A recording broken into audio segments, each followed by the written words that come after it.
En Unaise, hier soir sur France 2, Quentin était venu participer au service d'ordre du collectif Némésis qui manifestait contre la venue de Rima Hassan à une conférence tenue à Sciences Po Lyon.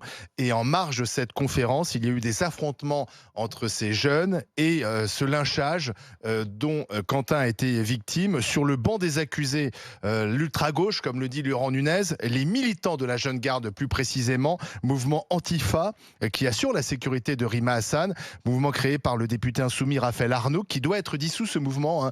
C'était la volonté de Gérald Darmanin lorsqu'il était ministre de l'Intérieur, mais on attend une décision du Conseil d'État. Il y a une personne qui est nommée, c'est Jacques-Élie Favreau, qui est le collaborateur parlementaire du député Raphaël Arnaud, qui était présent sur les lieux. Alors lui, il s'en défend, il dit qu'il n'a rien fait, mais il s'est mis en retrait de ses activités parlementaires. Le procureur de Lyon va tenir un point presse tout à l'heure à 15h et donc il pourrait faire des annonces, peut-être les premières interpellations avant ou après. Les services de police en tout cas auraient recueilli plusieurs témoignages significatifs. Alors est-ce que c'est l'ultra-gauche qui a tué Quentin? C'est la question qu'on vous pose ce matin au 32-16. Charles Consigny. Oui, je pense que à cette question, la seule réponse possible, c'est oui. À mon sens, c'est l'ultra-gauche qui a tué Quentin. Et d'ailleurs, cette dénomination d'antifasciste, à mon sens, n'est que trop complaisante avec ces groupuscules, même si elle nous permet de citer Churchill qui disait que le fascisme reviendrait dans les habits de l'antifascisme. Non, c'est Pasolini qui a dit ça. En se proclamant antifasciste. Bon, Churchill a dit la même chose. Ouais. Les deux sont morts, donc en tout oui, cas. mais Pier Paolo Pasolini, ce qui est intéressant, c'est qu'il était communiste. Voilà, le réalisateur italien. Il savait de quoi il parlait. Alors, voilà. Charles, continue. Mais Barbara a raison de. Churchill a lutté contre les nazis. A raison de le dire, d'autant qu'il y a eu en Italie du terrorisme d'extrême gauche extrêmement violent. Donc moi je trouve ça, je suis comme tout le monde consterné et bouleversé pour les proches de Quentin. Je suis assez sidéré aussi d'entendre ici et là une certaine gauche qui se met à faire le procès de Quentin et le procès de ce collectif Némésis. C'est-à-dire qu'on entend des gens qui disent oui, mais quand même, Némésis, t'as vu, c'est atroce, etc. C'est-à-dire que la gauche est tellement sûre de son fait qu'elle tolère des manifestations extrêmement violentes de son idéologie et de la commission de crimes au nom de son idéologie. Et en revanche, même quand c'est l'extrême gauche qui tue, elle ne supporte tellement pas la contradiction qu'elle va quand même incriminer la droite ou l'extrême droite, en l'occurrence le collectif Némésis. C'est dire le niveau de tolérance d'une certaine gauche qui est à peu près égal à 0. Et donc, l'enquête va dire exactement qui est responsable de ça, mais je pense qu'on peut dire que l'ultra-gauche a tué Quentin. Alors, la question, c'est quand même comment en arrive-t-on là? Des bagarres, bon, il y en a toujours eu, notamment à Lyon, où la mouvance identitaire et la mouvance ultra-gauche, les deux sont assez présentes, et il y a régulièrement, malheureusement, des règlements de compte. Mais là, c'est plus qu'un règlement de compte, c'est un lynchage. Quand on voit les images, elles sont particulièrement terribles, où on le frappe à terre, et surtout, on le frappe au visage, à la tête. Quand on frappe quelqu'un à la tête, c'est qu'il y a une volonté de tuer. Les vidéos montrent déjà que la dépêche AFP et l'utilisation du terme RIX, qui a été utilisé tout de suite par un certain nombre de médias, est fausse. Quentin... Ça a été rectifié ensuite. Oui, mais enfin, la dépêche AFP, elle n'est jamais rectifiée. D'accord, oui, la dépêche AFP. Ce qui compte, c'est ce que disaient les autorités. Laurent Nunez parle de lynchage. France Télévisions, par exemple, hein, bon, c'est juste. Hier, France Télévisions, il ne fallait pas écouter parce que c'était de la désinformation complète. Bref. Mais on est étonné. Moi, je vais vous raconter ce qui s'est passé le 24 avril 2021. 17h, une manif identitaire, place du Forez à Lyon. Et quelque temps, une fois que la manifestation est terminée, rue des Capucins, un petit peu plus loin, un jeune homme se promène, il a 18 ans, il a participé apparemment à la manifestation, et encore qu'on n'en est pas sûr. Et là, une troupe de miliciens, je le dis, fascistes de la Jeune Garde, lui tombe dessus, ils sont 6, ils le frappent au sol après avoir voulu vérifier s'il avait un tatouage nazi, etc. Qui a tabassé ce jeune? Raphaël Arnaud. Et pour cela, il a été condamné définitivement à 4 mois de prison avec sursis. En février 2022, il avait prétendu faire appel. Il a tellement fait traîner l'appel, avec des recours multiples et variés pour finalement décider de ne plus faire appel. Il a donc définitivement été condamné. Donc nous avons aujourd'hui un député définitivement condamné par la République pour violence volontaire en réunion. Alors il a eu de la chance quand même, il a eu une dispense d'inscription au B2. C'est-à-dire que la justice a été Et Raphaël gentil. Arnaud n'était pas présent à Lyon. Non, mais j'explique qui est la jeune garde et que leurs méthodes sont exactement les mêmes. C'est-à-dire que Raphaël Arnaud lui-même tabassé en marge de manifestations dans les rues de Lyon, c'est exactement la façon de faire de la jeune garde. Et le chef de la jeune garde lui-même l'a pratiqué, s'est fait condamner pour cela et a reconnu les faits en plus. Donc tu dis que c'est un mouvement violent. Il les avait niés avant, il avait dit non, j'étais pas là. Quand il y a eu les vidéos qui sont sorties, il a été obligé d'avouer. Non, mais ce que je veux dire par là, c'est que bien sûr que c'est la jeune garde et probablement peut-être qu'il y a des membres proches de Raphaël Arnaud. Donc je me demande comment la République peut continuer à ne pas lever des immunités parlementaires pour des gens comme Rima Hassan, qui depuis 2 ans et demi ont des tonnes d'articles 40 sur le dos. Le Parlement européen refuse de lever son immunité parlementaire. Monsieur Arnaud, qui est condamné définitivement par la justice. Excusez-moi, il y avait un député, La République En Marche, il avait été condamné pour violence. En plus, c'était des violences, je crois, qu'il avait commises avant d'être élu député. Celui qui a donné des coups de casque. Voilà, il a été sorti par la REM. Il a été poussé à la démission. Oui. La LFI soutient la jeune garde. La jeune garde est soutenue par Jean-Luc Mélenchon. Célèbre la jeune garde. Donc oui, bien sûr qu'ils sont responsables. Et il va falloir sérieusement maintenant penser non seulement à la jeune garde, mais à voir si la France insoumise mérite encore d'être un parti qui a le droit de présenter des candidats. On va en parler dans un instant, puisque Maude Bréjon, la porte-parole, ça commence à bien faire. Maude Bréjon a mis en cause ce matin, la porte-parole du gouvernement, carrément la France insoumise, en disant que ce mouvement avait une responsabilité morale. Mais pour revenir pour rester sur ce qui s'est passé ce week-end, Bruno Poncet, cette ultra-gauche violente qui s'en est pris à ce jeune militant. Mais déjà, moi, je suis désolé qu'un jeune meure sous les coups en France pour ses idées politiques, qu'on les combatte, qu'on les combatte avec des mots, qu'on les combatte dans les urnes pour certains ou dans des meetings, mais qu'on ne se combatte pas au point de se tuer. Ça me rappelle ce qui s'était passé avec Clément Méric, et je pense qu'aujourd'hui, il faudrait un peu de calme. Clément Méric, il faut rappeler, c'était un militant antifa fasciste, qui avait été tabassé qui était mort par à côté de Stadium Haussmann. Voilà. Oui, mais lui, il se battait à ce moment-là. Il se battait pas. Il s'est pris un coup. Voilà, il s'est pris un coup, un mauvais coup. En fait, moi, je pense que Nunez et d'autres devraient plutôt attendre la fin de l'enquête, qu'on nous explique qui a fait quoi, qu'il y a un procès, que ces gens qui ont tué soient jugés, et d'éviter de mettre de l'huile sur le feu. Moi, je rappelle juste que mes collègues de Solidaire 69 se sont fait casser leur local hier parce que Némésis, entre autres, a dit que c'était eux qui avaient fait ça. Sauf que sans preuve, sans rien, c'est tellement facile de lâcher la lalie. Et donc moi, je pense qu'il serait quand même bien d'attendre un petit peu que l'enquête se fasse. Et derrière, il y aura un procès. Et comme les assassins de Clément Méric ont été condamnés à de la prison ferme, j'espère bien que les assassins de ce jeune homme soient condamnés à de la prison ferme. Et c'est tout. Mais aujourd'hui, je pense que c'est pas le moment. Et Nunez a fait une erreur en disant on ne sait pas si c'est l'ultra-gauche, mais c'est forcément eux. Non, t'attends que l'enquête soit finie. Et puis après, il y a des informations. Dans ce cas-là, il faut qu'ils les disent. Aujourd'hui, à un moment donné, tu ne peux pas te permettre de faire ça parce qu'on est dans une période quand même où tout est prêt à brûler dans certains endroits. Et Lyon, principalement, je rappelle quand même que Lyon, c'est quand même le territoire de tout ce qui est négationniste et compagnie. Donc en fait, là-bas, c'est incandescent à chaque coin de rue. La moindre association LGBT, moindre association de gauche c'est systématiquement ça, c'est l'inversion de la responsabilité. Laisse-moi finir. Ce que je veux dire surtout, c'est que là aujourd'hui, attendons la fin de l'enquête et que ceux on en sera plus après-midi avec le procureur. C'est ce qui va. Alors, je voudrais qu'on donne la parole à Romain au 32-16. Bonjour Romain, il nous appelle de Paris. Bonjour. Oui, bonjour à tous et bonjour à Monsieur le Châtelain à Consigny. Bonjour à tous, bonjour cher Romain. Vous avez compris, c'est pas un château, c'est un ancien fort militaire. C'est une caserne. C'est une caserne, oui. À un moment. Oui, tout à fait. Une caserne, bon. Oui. Alors, revenons sur les faits, là, Quentin. Que pensez-vous de ce qui s'est passé ce week-end? Quelles sont les responsabilités? Moi, en fait, je ne vais pas attendre, parce que ça fait des années qu'on le voit. En fait, il est vrai que si on fait preuve d'objectivité et d'honnêteté intellectuelle, il y a dans ce pays aujourd'hui un parti politique, effectivement, qui fait monter le racisme, qui fait monter l'antisémitisme, qui a été capable de produire des affiches nazies l'année dernière, qui se comporte très mal à l'Assemblée nationale, qui déteste la police et qui fout le bordel dans notre pays. Et ce parti, c'est pas le RN. C'est pour moi le nouveau parti fasciste de France, c'est l'extrême gauche. Et le problème avec l'extrême gauche, c'est que la gauche collabore avec cette extrême gauche.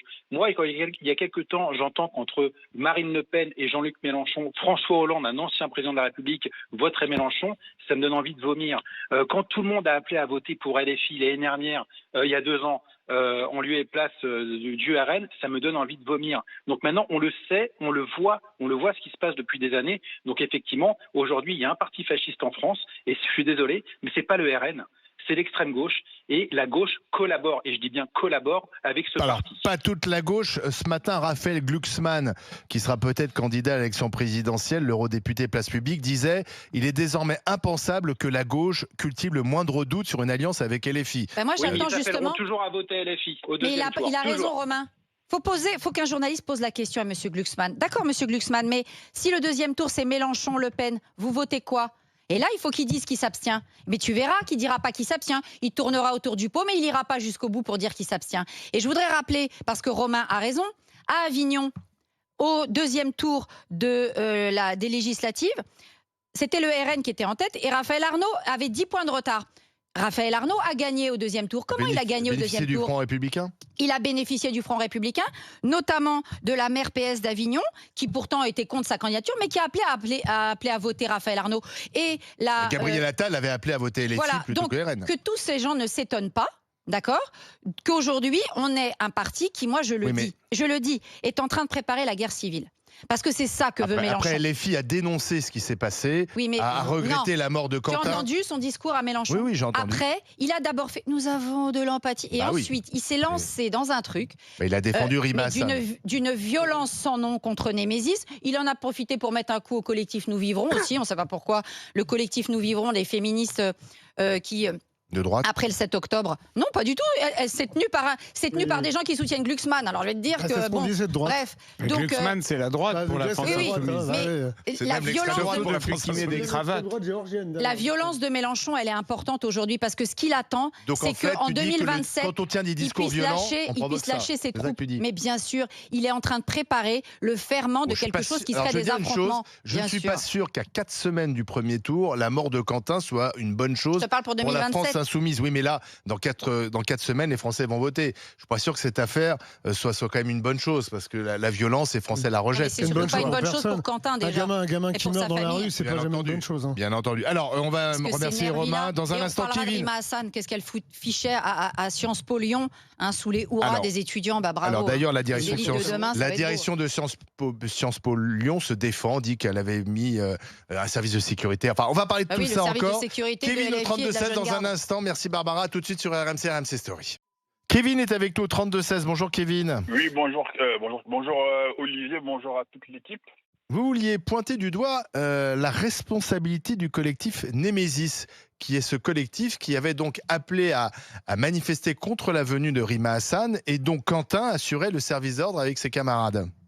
Alors, j'ai indiqué que dans un premier temps, en fait, c'est la responsabilité morale de Némésis qu'il faudrait pointer au lieu de automatiquement détourner la direction contre LFI, car c'est trop facile. Et dans un deuxième temps, lorsque la justice aura fait l'enquête et découvert qui sont les réels criminels, parce que pour moi ce sont des criminels qui ont tué ce jeune homme, et qu'ils prennent une vraie peine, même si c'est 30 ans, mais qu'ils la fassent vraiment. Mais que je trouve que c'était lâche quand même de tout de suite pointer du doigt LFI. Je précise, je ne vote pas du tout LFI, mais c'est plutôt Némésis qui a organisé une contre-conférence, et que si... Non, pas du tout. Ils ont juste manifesté. Ils ont manifesté. Attendez, on va laisser terminer Kevin, Barbara. Oui, donc je disais que si, selon moi, si cette manifestation n'avait pas été effectuée, ça n'aurait pas créé la violence. Il ne serait pas décédé.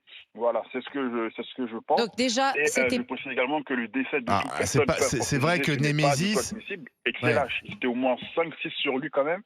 Et non mais excusez-moi Kevin, le collectif Némésis, c'était quelques femmes qui ont déployé un drap sur lequel il y avait écrit quelque chose contre la présence de Rima Hassan à une conférence. Oui. Je crois qu'on a encore le droit parce que je pense qu'eux ne se gênent pas à la moindre conférence de n'importe qui, y compris même ils entrent dans les amphithéâtres pour empêcher les gens de parler, les gens de LFI et proches de Rima Hassan.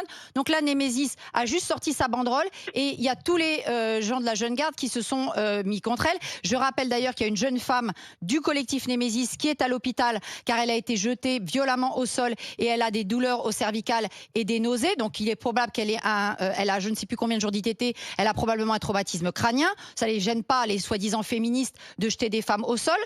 Et non, mais ça c'est très important. Oui, et par ailleurs, ce genre de française comme service d'ordre, c'est vrai qu'on est vraiment ce genre de pensée, en fait, c'est comme de dire la fille qui s'est fait violer, fallait pas qu'elle mette une mini-jupe. Je suis désolée, c'est pas comme ça. Kevin n'a pas dit ça. Le collectif Némésis a le droit de manifester. Je suis désolée. Non, il n'a pas dit ça. Kevin n'a pas dit ça. Non, c'est la logique. C'est la logique. Selon moi, s'il n'y avait pas eu la contre-manifestation de Némésis, je suis pas convaincu que ça aurait dégénéré à ce point. Oui, mais alors dans ce cas-là, bien sûr, on n'a plus le droit de manifester alors. Oui, mais alors dans ce cas-là, Kevin, on peut aller plus loin, Kevin. Quand il y avait eu l'histoire des femmes qui sont allées manifester au spectacle de Harry Habitant, s'il y avait eu un décès, j'aurais dit exactement la même chose, que c'est la faute de ces femmes qui sont allées manifester. Là, il y a eu une pour une conférence qui a été autorisée. Il y a eu un décès. Kevin, je suis d'accord avec vous, mais dans ce cas-là, on fait plus rien alors. Tout du doigt LFI. Même je ne partage pas du tout leur... parce que la Jeune Garde, c'est Raphaël Arnaud, et Raphaël Arnaud, c'est un député LFI, donc il y a quand même... Et la Jeune Garde est peut-être impliquée dans ce machin. Vous accusez les victimes d'avoir été victimes, c'est quand même sidérant quand même. C'est pas ce qu'il dit. Alors, non mais pardon, quand Maud Bréjon, Charles dit LFI a une responsabilité morale dans ce climat de violence, est-ce qu'elle a raison de pointer du doigt la France insoumise ? Sachant qu'effectivement, la Jeune Garde, c'est un mouvement qui appartient à un député de la France Insoumise. Donc ça, et qui assure le service d'ordre d'une députée européenne de la France Insoumise, Rima Hassan. Disons en tout cas que la France Insoumise a toujours conservé toute sa solidarité vis-à-vis de Rima Hassan, qui quand même fait peu de mystère de son antisémitisme et qui est dans une dynamique extrêmement violente. D'ailleurs, le succès de Rima Hassan dans les universités françaises a quelque chose d'inquiétant, je trouve. Elle cartonne à chaque fois. Sur nos étudiants qui sont complètement mais est-ce que Sciences Po Lyon a raison ? Parce qu'on sait très bien qu'aujourd'hui, la venue de Rima Hassan, ça provoque parfois des débordements. Est-ce que Sciences Po Lyon a raison de la faire venir ? Et est-ce que Sciences Po Lyon n'a pas une responsabilité parce que visiblement le service de sécurité n'était pas à la hauteur, étant donné ce qui s'est passé? En tout cas, je sais qu'à Sciences Po Paris, elle a été refusée d'entrer 2 fois, justement en raison de crainte de débordement. Trouble à l'ordre public. Moi, je suis un partisan de la liberté d'expression totale, donc je n'ai pas pour l'interdiction. Non, je suis jamais pour les interdictions.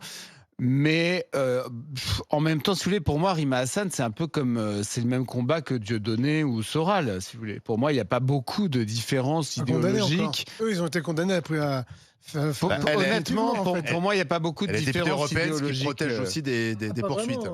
C'est à propos des propos, à un moment donné. Mais néanmoins, j'aurais pas été pour une interdiction parce que j'estime qu'il n'y a pas non plus que le centre qui a le droit de s'exprimer politiquement dans ce pays.